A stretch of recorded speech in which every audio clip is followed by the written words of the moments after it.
नमस्कार, सत्यदर्शन न्यूज मध्ये आपले स्वागत आहे. मी पायल शहा. एक नजर टाकूया आजच्या ठळक घडामोडीवर. अखेर बसवेश्वर पुतळा उभारणी कामाला झाली सुरुवात. शहर जिल्ह्यातील बसव प्रेमींच्या आनंदाला उधाण. अखेर बहुप्रतीक्षित बसवेश्वर सर्कल कोंतम चौक येथील जगतज्योती महात्मा बसवेश्वर यांच्या पुतळा उभारणी कामाला सुरुवात झाली आहे. जगतज्योती महात्मा बसवेश्वर यांच्या पुतळा उभारणीचं काम गेली 3 वर्ष सुरू होतं, पण काम पूर्ण होत नव्हते. महापालिका प्रशासनाकडून या कामात दिरंगाई होत होती. यामुळे बसव प्रेमींच्या मनात रोष निर्माण झालेला होता. प्रशासनाला जाग यावी यासाठी शहर जिल्ह्यातील बसव प्रेमींनी शनिवारी 1 दिवसाचं लाक्षणिक उपोषण केलं होतं. त्याची दखल घेऊन प्रशासन कामाला लागले. नगर अभियंता सारिका अकुलवार यांनी उपोषण स्थळी येऊन सांगितल्याप्रमाणे आज सोमवारी कामाला सुरुवात झाली.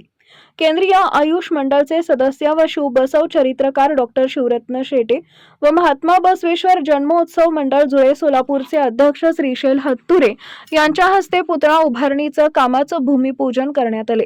या प्रसंगी चंद्रकांत रमण शेट्टी, ॲडव्होकेट राजशेखर बिराजदार पाटील, वीरेंद्र हिंगमिरे, आनंद मुस्तारे, गणेश चिंचोळी, बाबासाहेब कुलकर्णी, शिवलिंगप्पा शाबादे, विश्वनाथ अमने, दशरथ वडतिले, बसवराज बगले, चनवीर चिट्टे, शशिकांत बिराजदार, सकलेश बाबुळगावकर, भीमाशंकर पद्मगोंडा, दयानंद भोरे, वैभव विभूते, सिंधुताई काडादी, पुष्पा घुंगे, शशिकला रामपुरे, प्रार्थना बिज्जर्गी, वर्षा विभूते, विद्या जोडभावी, स्मिता नाईक, माधुरी बिराजदार, रेश्मा निडगुंदी, साक्षी हौदे उपस्थित होते.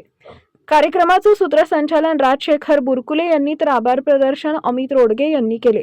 कार्यक्रमाच्या यशस्वीतेसाठी बसवराज लोहार, सुनील धोरणे, विजयकुमार बिराजदार, सोमनाथ चौधरी, राहुल जत्ती, सिद्धराम छपेकर, विशाल पाटील, राहुल कत्ते यांनी परिश्रम घेतले.